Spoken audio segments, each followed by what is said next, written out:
I posted a video yesterday that got a lot of good feedback. It's a video covering the Immortal Zugzwang game. And at the end of the video, I mentioned that I'm toying with the idea of making a new series covering chess games that everyone should know. And I thought I'll continue the trend with this video and share a game that left a pretty big impression on me maybe about 15 years ago. Maybe more. I forget the exact time I saw this game for the first time. But there is something special about this game which is related to something that happened to me recently, which we will get to. But in this video, I want to share a really, really cool game between Paul Morphy and Louis Paulsen. It was played in 1857, so over 150 years ago. But the great thing about classic games like this, they're evergreen and there's still so many lessons to take away from the old games. And it's also interesting to see how the modern engines react to these games as well. So I'll share a few moments where Stockfish will have some pretty cool insights. But let's get into it. Morphy was playing black, and there is a reason we are looking from the black side. It started with a 4 knights and bishop to b5. Now, I've seen this position happen a lot in like scholastic level chess and beginner chess, and there's a very common mistake, a slight mistake that white will make here. If bishop c4, this allows the center fork trick with knight takes e4, takes, and d5, and this is considered to be good for black. And the reason why I'm showing this line is because something similar happened in this game, but kind of with reverse colors. White played bishop b5 here, Morphy played bishop c5 after castle, castle. White went for the same tactical trick with knight takes e5, temporarily sacking the knight, and if black takes back, then d4, and white is regaining the piece and also taking over the center. So rather than taking the knight, Morphy played the move rook to e8, which is very logical, just pressuring the knight and then eventually trying to win the e-pawn. And after takes, bishop c4 is played, and a position was reached in which black has a few options. Now, the most obvious looking move is knight takes e4, but as black, if you're going to play this move, you have to see what white can do in response. And I believe this move would be a blunder after takes. There's a really nice tactic for white. Feel free to pause the video if you want to try and find it. But the move is bishop takes f7, which is a pretty devastating blow. After king takes f7, not queen h5, which would win the bishop, but even stronger, queen f3, winning the rook. And yeah, black is going to be down a lot of material and losing here. So it's important not to rush with taking the pawn. And the move that Morphy played in the game looks like one of the best moves, pawn to b5, chasing back the bishop, and then later trying to regain the pawn. It turns out that there's an even stronger move here for black, and I wasn't aware of this improvement until analyzing this game right before the recording. And Stockfish actually suggests a really, really powerful idea, which I'm actually surprised that Morphy didn't play, because it's a very Morphy-like attacking move. And one cool thing about this position, it's very reminiscent of a Stafford gambit. This is essentially the same structure you get in a Stafford, maybe some small difference with black having castled and having the rook on e8. But the move that black can play here is very typical for Stafford gambit type position, knight to g4. And it turns out that this move is actually considered to be winning for black, at least according to Stockfish, because the threats are just unbearable against white's position. First of all, queen h4 is a deadly threat, threatening h2 and f2. But not only that, black is threatening to take on f2 right away. If we just imagine h3, knight f2, rook f2, bishop f2, and then queen d4 in the end, picking up the loose bishop. And yeah, black is up material after all said and done. So I was analyzing a bit, and yeah, white doesn't have like a great defense. Like d3 runs into queen h4. There's a line queen f3, which looks useful defending and attacking, but this runs into knight e5, defending, attacking, essentially forcing queen e2, but then bishop g4, and white would be pretty much toast, given that the queen is tied down to defending the bishop. There's no f3 because the pawn is pinned, and black is winning material here. So it was a little bit sad that Morphy didn't go for knight g4. May have led to an easier win.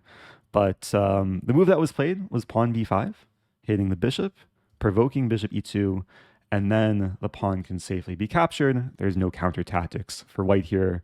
And after takes, it looks like a relatively peaceful position. White played bishop f3, rook e6. It's equal material, but it's still a little bit uncomfortable for white because black is ahead in development. And white would really like to play d4 to just control the center and hit the bishop. And for that reason, white played pawn c3. Now, pawn c3, I think, was maybe the beginning of white's downfall. What white should have done was just play pawn d3 and try and develop the bishop and just complete development. But pawn c3 opens up a really nice opportunity for black. Given that white wants to play d4 next move, black can prevent this with queen to d3. And one of the reasons why I'm showing this game, and one of the reasons why this game came to mind recently, is I played a classical tournament a few weeks ago in Norway, and I had a very similar game. I believe it was my round 6 game. I was playing against an FM, and I'll just show the position I had in that game real quick. I had this position against FM Ole Christian Moen. And when I played queen d3 in that game, I was instantly reminded of the Morphy game. And yeah, it brought back some nice memories, some nostalgia of learning the classics. Now, the difference between my game and Morphy's game, Morphy had a rook on e6 and pawn on b5, so a few extra tempi. And in this game, I didn't really manage to get much of an edge. And I actually ended up blundering my queen later. So if you want to see the whole analysis, feel free to check the link in the description. But we're going to see Morphy, maybe a small spoiler, but rather than blundering his queen, he's eventually going to sack the queen in a brilliant fashion. I guess a spoiler is already above my head. But queen d3 enables black to start piling on the pressure against white. White played pawn to b4, bishop drops back, pawn a4. Now, black has to be careful. a5 is a threat to trap the bishop, so black very simply takes. After queen a4, bishop d7, not only defending the c6 pawn, but also allowing the rook to get into play. And here white played kind of a mysterious move, rook to a2. And when I was reviewing this game, I was trying to understand, like, why would white go for such a strange move? But the point is to play queen c2 and try and just chase away the queen from d3 and then eventually get in d4 and live happily ever after. But the problem with rook a2 is it's a little bit slow, and black can already start drumming up some nasty attack and initiative. And the move that Morphy played is very simple here, rook to e8, but it has a very deadly threat to it, where if white is negligent and plays queen c2, feel free to pause the video if you don't see the move already, but this is black to move, find the forced mate, mate in 2. Move would be queen takes f1. Oh no, my queen, but then rook e1 checkmate. So white has to be extremely careful with rook battery and the queen on d3. Queen takes f1 is a major threat, and h3 doesn't really help because still queen f1 and rook e1 mates. So white came up with a clever defensive idea here, queen to a6, making it so if queen takes f1, white can take back with the queen, and there's no forced mate for black here. Now, in this position, it is a critical moment because the queen's attacked, and it's a question how black can proceed. And I was reading the annotations to this game. There's some brief annotations on chessgames.com, and I transferred it to a Lichess study, which I will link below if you want to analyze this game on your own. But there was a comment from Chernev who annotated the game, and he said that Morphy took 12 minutes on his next move. So I do encourage viewers, if you want to pause the video, maybe not for 12 minutes, but try and think in this position and find the best move for black. And I will say that next move is one of the reasons why I'm showing this game. Absolutely brilliant. And without further ado, move is queen takes f3, sacking the queen for a bishop, but completely busting open the white king side. And when you play this move, you really have to calculate until the very end, because if you're going to sack the queen, you have to be sure that it's winning. And unfortunately for white, there's not much else but to play into the queen sack. And after pawn takes queen, the forcing moves begin to flow. Rook g6 check, forcing the king into the corner, and then bishop to h3. And even though this isn't a directly forcing move, like it's not a check, it is threatening mate in 2 with bishop to g2, and then king g1, bishop takes f3 checkmate. And white is very, very short on defenses here, given that the bishop, rook, and queen are completely out of play. And a move like rook g1 just fails to rook takes rook, and then rook e1, and it's mating eventually. So white did manage to try and fight with the move rook to d1, but now we see kind of a mini windmill. Black plays bishop g2, king g1, bishop takes f3, discover check, forcing the king to f1. And Morphy, I think, maybe kind of tortured his opponent a little bit, moved back to g2. The most efficient way to win here would have been rook to g2 with the eventual rook takes f2, and there's boundless mating ideas.